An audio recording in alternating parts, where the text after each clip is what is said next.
Start with John Krause. Brad, a bunch of guys there on the injury report that were kind of borderline. Who's in and who's out tonight? Fournier's out still. Rob Williams is out still. Kemba's out. And Marcus I've been told he's likely, so he's going to come in, feels pretty good. Looks like he's probably going to play. Is there anybody else I'm missing? No, nobody else was listed. That's good. All right, we'll go Mark Murphy. Hey, Brad. What does the week look like for Evan Fournier? And if you are indeed having a practice, how does that work into bringing him back, and Jabari for that matter? Evan has his final or whatever the test that you have to go through to come back and be cleared to come back from a medical perspective in the next couple of days. And then I don't know if he'll be able to join us for practice or not when we practice again on Wednesday. Even if that's the case, I would say he's probably doubtful for Thursday and limited beyond that, I don't know if he'll be able to play Friday or not. We'll just see. That'll be determined by our doctors, obviously he has to pass all the tests, and then in conjunction with him. And then Rob, we are hopeful will be back on Thursday. And I don't know if he'll also be a guy that's limited when he comes back or not. Adam Himmelsbach. Hey, Brad. What did you appreciate about Danuel and Javonte? Obviously, particularly Danuel, given the time he was here and the role he had during their time in Boston. Yeah, I think first of all, both of them are terrific teammates, terrific guys. They practice hard. They play hard. They really care about team success. They're guys that people were attracted to and really liked, and it made the trade deadline day very difficult in a lot of ways. Teague as well. Daniel specifically, I just think, he was a guy that you saw from his first year. You could throw him in the game behind Baines and Horford, and he, always had a pretty good impact. He was quick to the rim. He'd block a shot you didn't think he was going to get to, et cetera. But last year he took off and really played a huge role on that team. I thought that he was a big reason why we were defensively ranked where we were. I think that we have, though our defense has gotten better here, we are still learning to communicate as well as he did and direct as well as he does.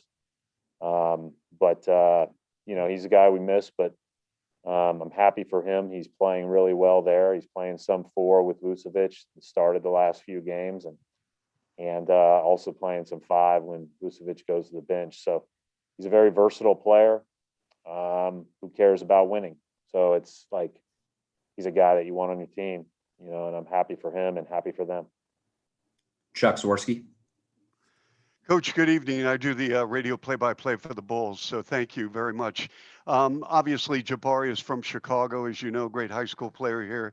Can you talk a little about him and the Celtics and how this evolved into him becoming a member of your team? I know you probably answered this the other night, so I apologize for you being repetitive, but can you talk a little about him? Yeah, I mean, I don't know if I usually would make the recruiting rounds through Chicago and stop by Simeon a couple times. I'm sure when he was a young guy, but I don't remember him there. But I certainly have always been a fan of his game. I think we all have. He's been through some tough times with regard to the injuries and with regard to, playing, whether it's in Chicago, Atlanta, or then obviously Sacramento, playing less or not getting quite the same opportunity. And so, we saw it as an opportunity to not only sign a guy for the rest of the season, but also for next year and do our part to make, hopefully make our team better in certain situations and against certain matchups, especially as the season wanes here. But also to help him kind of, as I said the other night, get his groove back, and He's a guy that can score. He's a guy that's got shiftiness in one-on-one matchups in the post and in the mid post, and he's great on the baseline. And there are things he's got to improve to play in the most meaningful games at the most meaningful times. But he's a good guy. He's a good worker. He's excited to be here, and we're excited that he chose to come here. Final two questions for Coach. We'll go to Gary Washburn. Hey, Brad, the package that you were apparently offered at IU got released on Saturday, and there was a lot of collective whoa and wows. Is there something to the NBA game, Brad, over the last 8 years that has made you kind of like think, I'm not leaving here? Like, this is obviously you're dedicated to Boston, but just coaching the league, coaching grown men that has just drawn you that maybe you didn't think would draw you when you accepted the job? Well, first of all, I was never offered a package, so that's all news to me. Secondly, I wasn't going to leave anyways.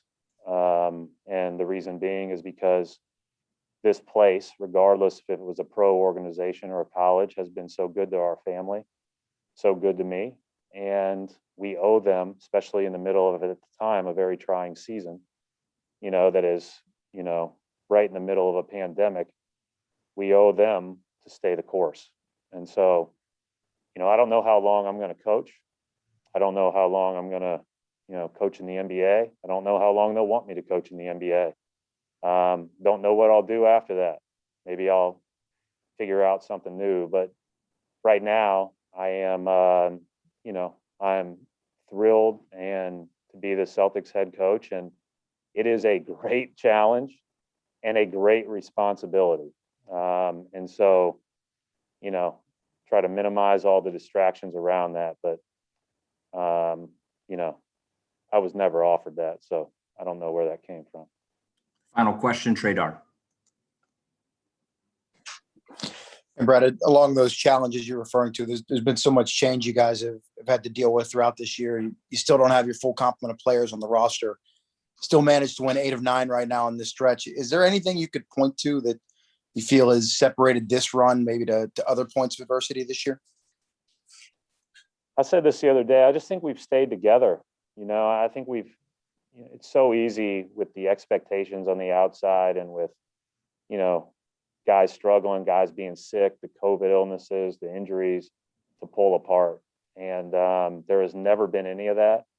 At our worst times, we were our most vulnerable or our most reachable. And that was across the board with our whole team.